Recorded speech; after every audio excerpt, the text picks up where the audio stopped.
Hello. Okay. We're gonna do another review. This is going to be a new school movie of an old school comic book. This is going to be the director's cut of Daredevil. The original theatrical version came out a few years ago. I'm sure most people have heard of it, starring Ben Affleck, Jennifer Garner, Colin Farrell, and Michael Clark Duncan.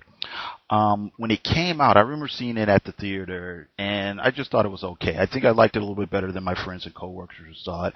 But I remember at the time it underperformed at the box office, and it got lots of mixed reviews.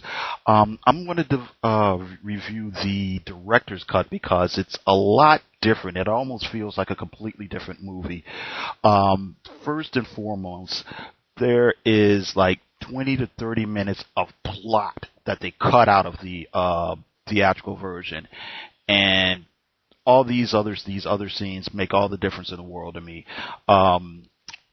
Just to explain for the few people who don't know, Ben Affleck plays Matt Murdock, who is Daredevil. He's basically a street level superhero vigilante guy. He's blind, but his remaining senses are heightened to the point where he can get around as well as any sighted person. Michael Clark Duncan is the kingpin of crime. He's a organized mob type guy. Colin Farrell, I'm sorry. Colin Farrell is Bullseye, who's an assassin, and Elektra is basically the love interest in his film. The plot has something to do with the fact that, Daredevil protects the Lower East Side. He's trying to find out what's going on with a character called the Kingpin. Who is the Kingpin? Who is this guy who's controlling all the organized crime in our town? Elektra's father is a businessman who somehow involved with the Kingpin. He gets murdered, so Elektra's out for revenge.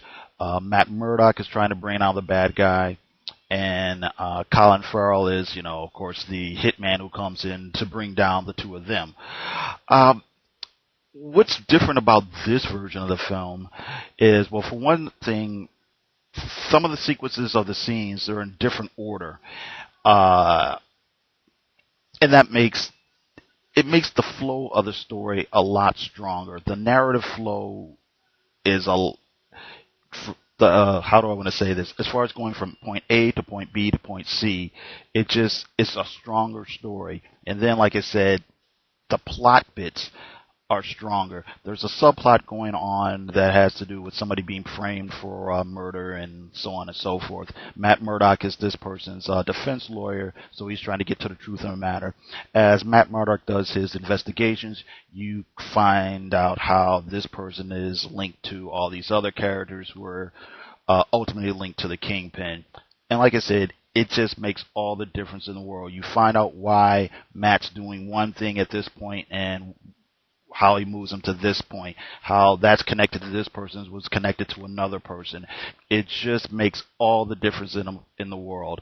Some of the flaws that existed beforehand are still there. There's some shaky wire foo, some questionable CGI there. Ben Affleck's hair dye job is kind of wonky looking. The little kid that plays Matt Murdock as a child, his hair is even worse. But I would say between the two versions of the movie, if the theatrical version was like a solid 2-star, maybe 2.5-star movie, this version bumps it up to a 3-star movie with some flaws.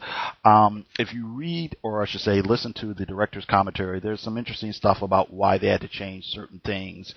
One thing that stood out in my mind where they're talking about how they had to trim some of the action scenes. Oh, that's another thing. You get to see Michael Clark Duncan kills somebody with his bare hands, which is not in the theatrical version. They talk about how the studio made them trim some of the action scenes because they thought people wouldn't like to see all this fighting. And whenever I hear stuff like that, it always kills me because I think it's a superhero movie. That's what you go to see, You want to see some action, It just kills me. I could go on a whole nother tangent about that. I'm not going to get into it right now. But like I said, a lot of people dumped on Ben Affleck, but he's decent in this movie. He's pretty solid. He plays it straight. There's not a lot of campiness, not a lot of winking at the camera.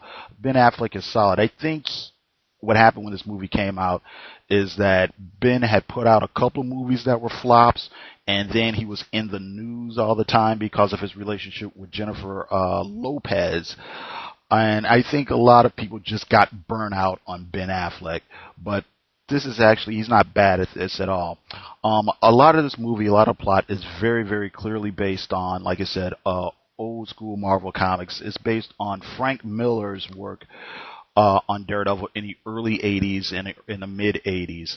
And it's very clear from the certain plot points, certain situations, to even a couple of scenes where dialogue has like been lifted, straight off the comic book page. So, I would recommend this to. Oh, and it's also another visual point is when they rebooted the character in the late '90s. There's a few references to the Kevin Smith, Joe Quesada version of the character. And matter of fact, there's actually a cameo with Kevin Smith where he plays somebody named Kirby, which is another Easter egg for you if if you're an old school person, you know who Jack Kirby is. So anyway, I would say if your local, mom and pop store has this, I would say rent it. If you see it on retail, if you see it on sale somewhere, get it. You won't be disappointed. It's totally worth it. I actually bought mine for like $3.99 somewhere. I would recommend this to anybody who obviously likes superhero comics, old school comics. If you've heard, if you are just getting into like Frank Miller, because of his other films that are big hits, go see this. Like I said, it's very much based on his earlier comic book work. Hey, anybody who likes Alias, if you like Colin Farrell, go for it. Michael Clark Duncan is just okay, but he's not awful in this film. So once again, I got to thank you very much for listening. Tell me what you think. You have a good one.